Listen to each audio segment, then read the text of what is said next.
You guys are gonna love this Tuscan tuna salad that is light and healthy and layered with fresh Italian flavor. It's also not your run-of-the-mill tuna salad, and let me tell you why. First, it's a no-mayo tuna salad, which many of you have asked for. And second, instead of being a creamy salad like the classic version, this is a chunky chopped version with even more fiber thanks to the white beans and all of the extra veggies. Now, don't get me wrong, I do love a classic deli-style tuna salad, but I also love this Tuscan tuna salad that is just bright and fresh and perfect for meal prep. So let me show you how to make it. If you watched my earlier video for Mediterranean baked feta, you saw me pluck a bunch of olives out of their narrow jar with a fork, which wasn't so efficient. I had mentioned in that video that I wanted to grab one of those jars that you can flip, which strains the liquid from the olives so you can more easily get them out. And guess what I just bought? Now, I'm not one who buys a ton of kitchen gadgets, but I think this one is super useful because not only can you store olives and pickles, but you can store veggie sticks in water as well. And you guys have seen me do that before with carrots and celery. But going back to the olives, once you've got it filled up, just screw on the lid and flip it over to keep the olives preserved in their liquid brine. Then flip it back over to drain the brine into that little bulb end, which makes it super easy to grab however many olives you need. I've linked this awesome little tool in the description below, but for today, I need 10 olives for this Tuscan tuna salad, so I'll go ahead and pluck those out. You can slice or dice the olives really any which way you like, but I thought it was pretty and fun to slice them across so that they have that little donut shape. But you can just as easily dice them into little bits if you prefer. The next veggie is a cucumber, and you'll need half of an English cucumber today. And I'm just proud of myself that I bought a cucumber rather than a zucchini at the market, because if you follow my stories, you know how often I accidentally grab the wrong thing at the market. Slice the cucumber into rounds and then dice those rounds into small pieces. I'll usually stack a few rounds on top of each other, then slice them twice across and twice across again for perfectly bite-sized pieces. For a bright pop of purple color, you'll need about a quarter cup of finely chopped red onion, which, in my opinion, should be called a purple onion, because isn't it way more purple than it is red? Sometimes I really do wonder who names these things. Anyway, I'll just chop up half of the onion today and measure out the quarter cup I need, and then store the extra diced onion in a stasher bag for other recipes throughout the week.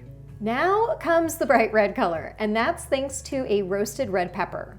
I had a jar of these already opened in my fridge from making my Greek scrambled eggs last week, and they add such wonderful roasted flavor to whatever you add them to. You'll need just one for this recipe, so small dice that up and then push it to the side for now. Next up are 3 sun-dried tomatoes, and I had this leftover jar in my fridge as well from making the Mediterranean baked feta. I feel like it might be helpful to give you guys recipe ideas for when you don't use up a whole jar of something in one recipe, like these sun-dried tomatoes. So I'll try to add that in the notes section of the recipe card on my website for the future. Because as you can see, many of my recipes flow from one into the other based on what I have on hand. Now, in terms of fresh herbs, you can use a variety of tender herbs in this salad, but I'm gonna chop up about 2 tablespoons of fresh basil leaves and 2 tablespoons of fresh parsley. If you have a garden with fresh thyme or dill or mint, you could add those as well.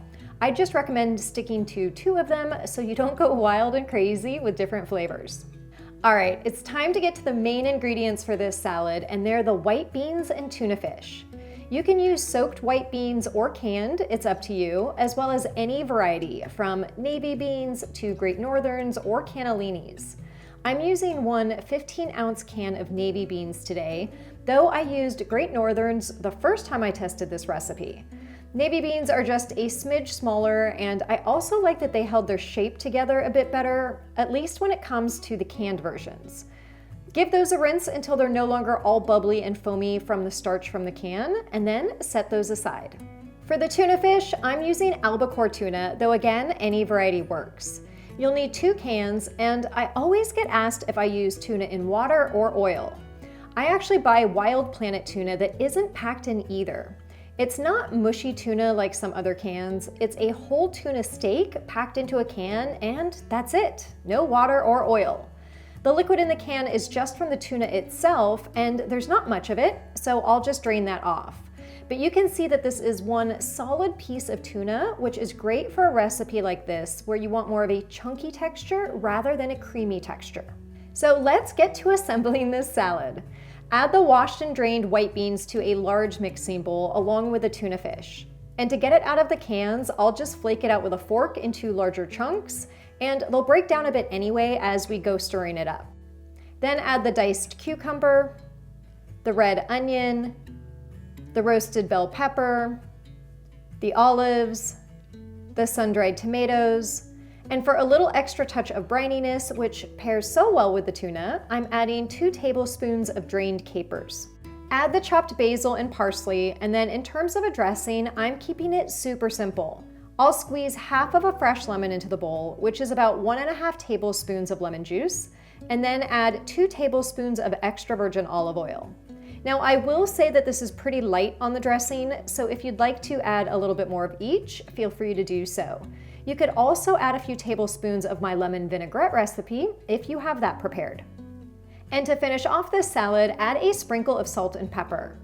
Give it all a stir in the bowl, making sure those vibrant colors are evenly dispersed, and then serve it up. Today, I'll transfer it to a proper serving bowl and then sprinkle a little bit of feta on top for a finishing touch.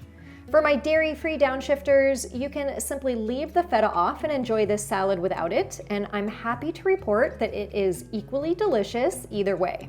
This Tuscan tuna salad is such a tasty chopped salad, and I love that it's budget-friendly and easy to whip up on the fly with all of those pantry-friendly ingredients in jars and cans. There's also about 24 grams of protein per serving, thanks to the combination of tuna and white beans, plus loads of fiber, so this is one light and fresh salad that will definitely keep you full, which is perfect for summertime. Now, you know that left to my own devices, I would be eating this straight out of the mixing bowl. But when I've got a craving for something crunchy, I'll serve it up with some gluten-free crackers. I am always so hungry after filming, and it's perfect timing today because it's just a little bit after lunch to enjoy this light and fresh salad. Delicious. If you followed along on my stories when I used to eat my lunches out on my balcony patio, I would often make a classic tuna salad, just grab some crackers, whip it up really quickly, and that would be my lunch. And you can do the same thing with this. Now, when I was testing this salad, I almost put it on leafy greens or added some leafy greens into the mix, but I really wanted to give you guys another option for a meal prep salad that would last the majority of the week.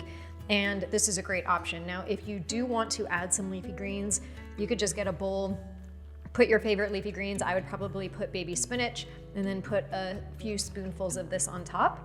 And voila, you've got a Tuscan tuna salad with some extra leafy greens. I will also add, because I know I got a comment on my Mediterranean baked feta recipe, what an alternative might be for the olives, for those of you that don't like olives or that extra briny flavor, which I didn't used to like and now I do. But a great alternative would also be some artichoke hearts. So you could easily chop up some artichoke hearts and add that to the salad instead of the olives. And this recipe really is flexible, so if you want to use a different tinned fish like tinned or canned salmon, you could use that as well. And after you've enjoyed your portion, if you do have leftovers, you can store those in a sealed container in the fridge for about 3 to 4 days. All right, I am going to finish my portion on my new outdoor patio, although it's not quite as furnished as my old one was, but it will get there in due time. I hope you guys enjoyed this video. If you did, make sure to give it a thumbs up. Leave a comment below on what other salads you are currently enjoying for summer, and I will see you in the next video.